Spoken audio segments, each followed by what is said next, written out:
Assalamualaikum warahmatullahi wabarakatuh. Alhamdulillah, pada kesempatan pagi siang hari ini kita masih diberi kesempatan sehingga walaupun kondisi sekarang yang masih terjadi virus corona, tapi kita masih bisa bertemu walaupun menggunakan media online. Anak-anak sekalian, bagaimana kabar hari ini? Tetap sehat, semangat ya, mudah-mudahan selalu dalam lindungan Allah Subhanahu wa taala. Allahumma amin. Tetapi tetap semangat, tetap jaga kesehatan, selalu berada di rumah. Anak-anak sekalian, pada kesempatan ini kami akan menyampaikan materi tentang school bullying atau bully, yang merupakan bidang bimbingan pribadi dan sosial. Tujuan dari materi ini adalah agar anak-anak mengerti tentang pengertian apa itu bullying dan bagaimana cara menanggulanginya sehingga tidak terjadi di sekolah kita.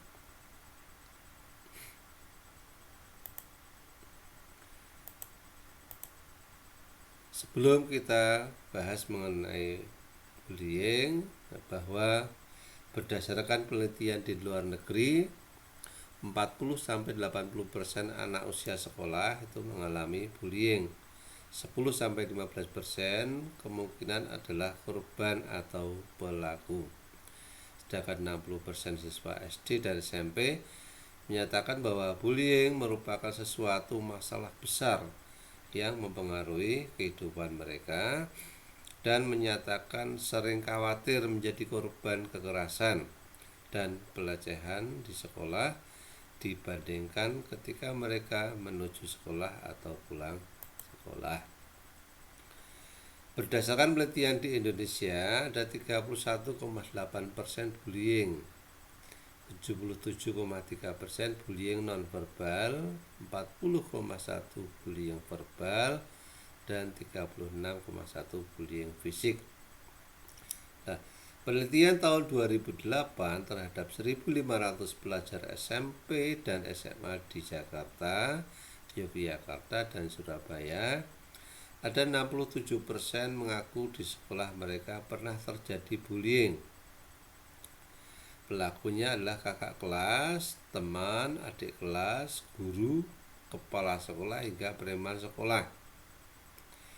Data Komnas Perlindungan Anak tahun 2009, ada 98 kasus kekerasan fisik, 108 kekerasan seksual, dan 176 adalah kekerasan psikis.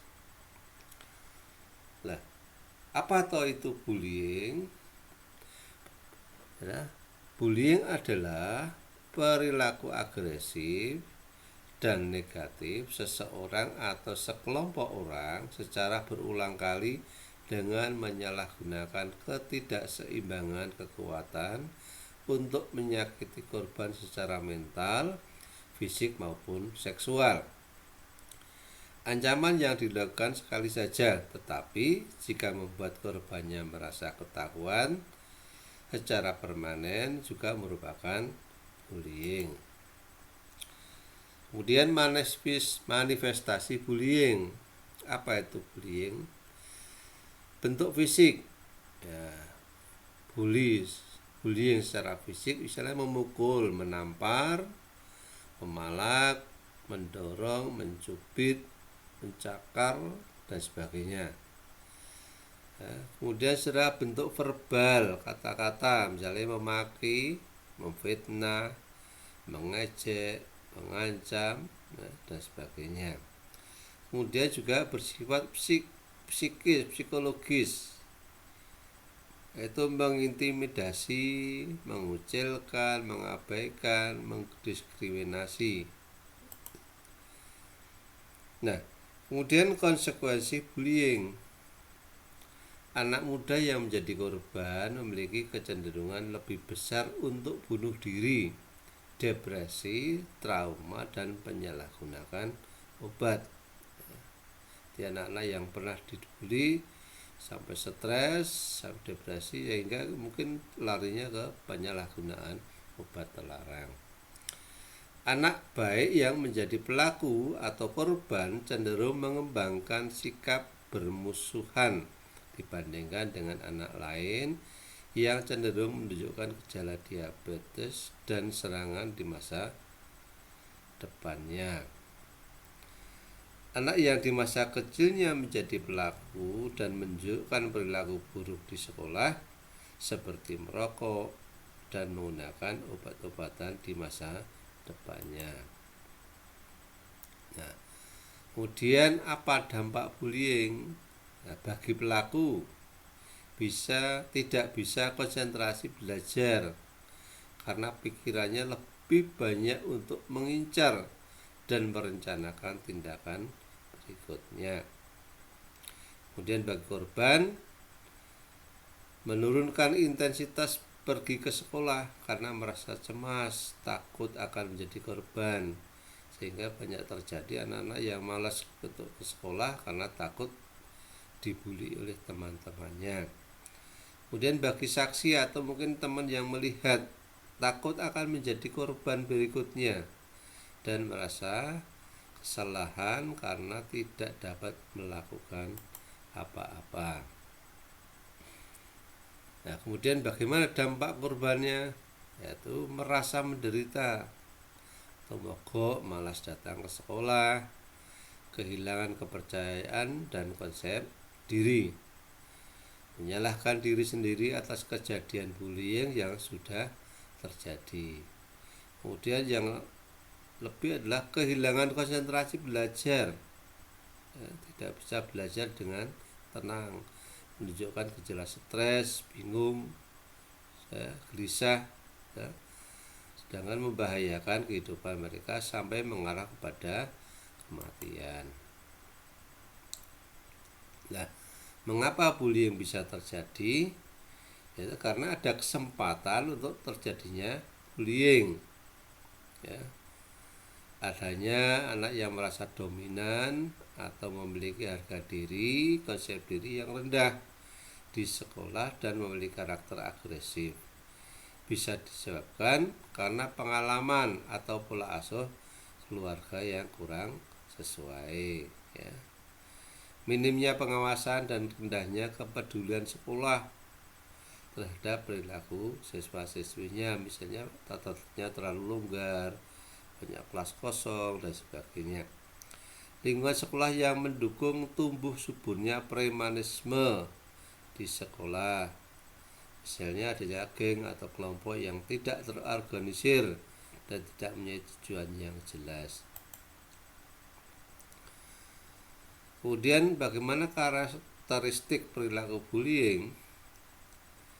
Yaitu agresif terhadap orang lain termasuk guru dan orang tua. Secara fisik lebih kuat, secara sosial dominan dan berusaha untuk menguasai orang lain. Memiliki pandangan positif terhadap agresivitas. Memiliki masalah dalam mentaati peraturan. Biasanya anak ini sering melanggar peraturan, sering berbuat masalah di sekolah. Hanya peduli dengan keinginan sendiri, ya. Dia pokoknya segala sesuatu sesuai dengan keinginannya sendiri. Sulit melihat sesuatu dari sudut pandang orang lain, ya. Menunjukkan sedikit empati. Biasanya orang yang sering membuli itu tidak ada empati kepada orang lain. Secara emosional mudah marah dan tersinggung. Perilakunya tidak bertanggung jawab, seenaknya sendiri, semaunya sendiri. Kemudian caper mencari perhatian. Pola perilakunya impulsif, agresif, intimidatif, dan juga memukul. Kemudian apa penyebab anak melakukan bullying? Yaitu mendorong rasa percaya diri dengan menganggap orang lain tidak ada artinya, ya. Adanya perasaan memiliki kekuasaan atau kendali. Ekspresi dari kekecewaan karena menjadi korban pelecehan, kemarahan, sakit hati, dan balas dendam.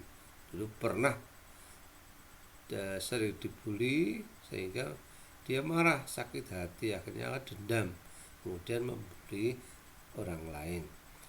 Kebutuhan akan kasih sayang spiritual dan perkembangan yang tidak terpenuhi, misalnya di rumah kasih sayang orang tuanya kurang karena keluarganya bermasalah atau broken home, kemudian dari lingkungan keluarga yang beragamanya kurang, sehingga anak itu mempunyai masalah sehingga sering membuli temannya.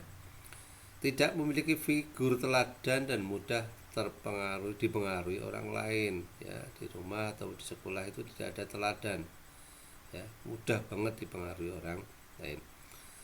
Kemudian pernah menjadi korban bullying, ya, dulu pernah waktu di sekolah atau di rumah atau di jalan sering dibully, akhirnya kemudian menjadi ingin membuli orang lain. Kemudian frustasi, ya, frustasi karena mungkin nilai jelek atau mungkin hal yang lain sehingga anak itu membuli temannya. Conduct disorder. Kemudian karakteristik anak yang korban bullying, ya, biasanya anak-anak yang sering dibully itu secara fisik, ya, itu bisa kurus atau mungkin terlalu gemuk sehingga menjadi bahan ejekan teman-temannya. Kemudian anak yang pendiam, di kelas diam saja, nggak bisa bergaul dengan temannya, itu juga bisa menjadi lahan bullying. Kemudian memiliki kelainan fisik, ya, atau cacat fisik, ya, sehingga mudah dibully. Memiliki budaya atau agama yang berbeda, ya, memiliki perbedaan selera, salah tidak mengikuti tren, lemah dalam konsep diri, dan tidak memiliki kekuatan untuk membela diri. Provokatif, sering memancing masalah marah. Kemudian ciri-ciri anak yang menjadi korban bullying. Anak yang sering menjadi korban bullying itu cirinya adalah menjadi lebih mudah dan sering menangis, ya, menjadi lebih sering menyendiri dan menarik diri dari pertemanan, menghindar dari sekolah dengan berbagai macam alasan, menunjukkan gestur cemas, takut, dan terancam. Kemudian menjadi merasa lebih nyaman dengan dekat dengan orang yang lebih dewasa atau orang tuanya, menjadi lebih agresif dan sering mencari masalah. Kemudian intervensi bullying bagi sekolah, ya, untuk menangani masalah bullying itu membutuhkan kerjasama antar manajemen, yaitu kerjasama antara sekolah, guru, siswa, orang tua, dan karyawan penunjang sekolah untuk mengembangkan strategi, kebijakan, dan program yang efektif untuk merangsang kesuksesan dan rasa aman bagi semua siswa.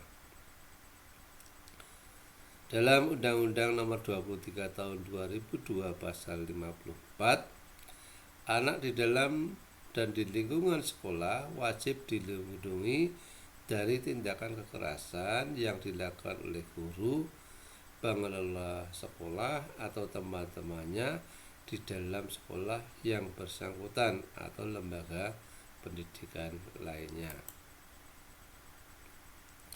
Kemudian intervensi bullying bagi individu, menjadikan anak lebih asertif.